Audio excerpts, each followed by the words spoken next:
Hello and welcome to my version of the brief history of the Oculus Rift. They say that necessity is the mother of all invention. I say that this necessity is relative to the individual. And in this case, the individual is Palmer Luckey. For Palmer Luckey, his necessity was born from the obsession to have what he dreamed of the most. From a young boy, he dreamt of VR that actually worked and wasn't gimmicky, born from shit sci-fi films and the occasional good one, and it was also affordable for the usual consumer like myself or you, gamers. A VR headset that could and would change our future world forever, not just in gaming but in many walks of life. It could change how we experience things that may not be possible in normal AR, actual reality, enabling us to do such things as space exploration and deep sea diving, even training in skills for actual physical work. It's not just about shooting people with nice guns, but also maybe even to learn how to remove the bullets surgically from the bodies of the people that have just been killed. In virtual reality, of course. This is only the beginning and it hasn't even started yet. Eventually, I imagine that Palmer Luckey and the Oculus Rift will be known to every household everywhere, in one form or another. So where did it all start? Well, after trial and error, Palmer Luckey finally had a prototype which went to Kickstarter with the help of Doom creator John Carmack. At E3 in 2012, Palmer Luckey and John Carmack showcased the then rough version of the Oculus Rift with a version of Doom 3 called the BFG edition. And the seed was planted in the minds of many gamers, and thus the anticipation of the Oculus Rift began and started to grow. And this is when Palmer Luckey decided to start the Kickstarter. On August the 1st in 2012, the Kickstarter began with a target of $250,000. This target was reached within 4 hours of going live. The Kickstarter, when it ended, eventually reached an amazing $2.5 million. This Kickstarter was there to fund the development kit so Palmer could get his kit out to do game designers so they could begin to integrate into their games.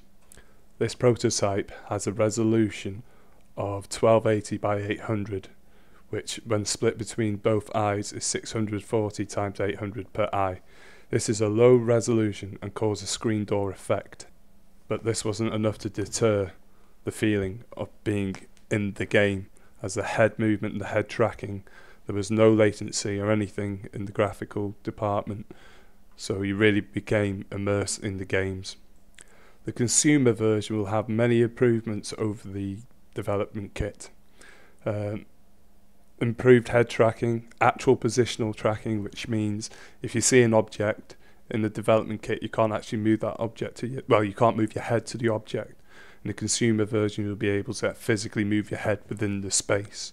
It will have a 1080p resolution minimum, and it is rumoured to be wireless, but also there's a rumour saying that there will be a wired version to keep the cost down or an optional wireless version.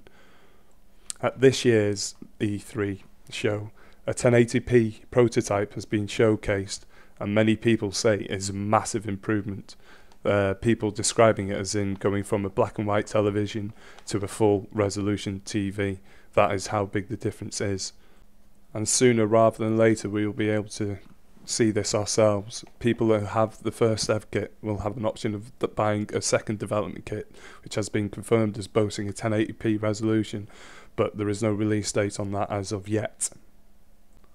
But we do know the consumer version has been tabled to be released in the third quarter of 2014.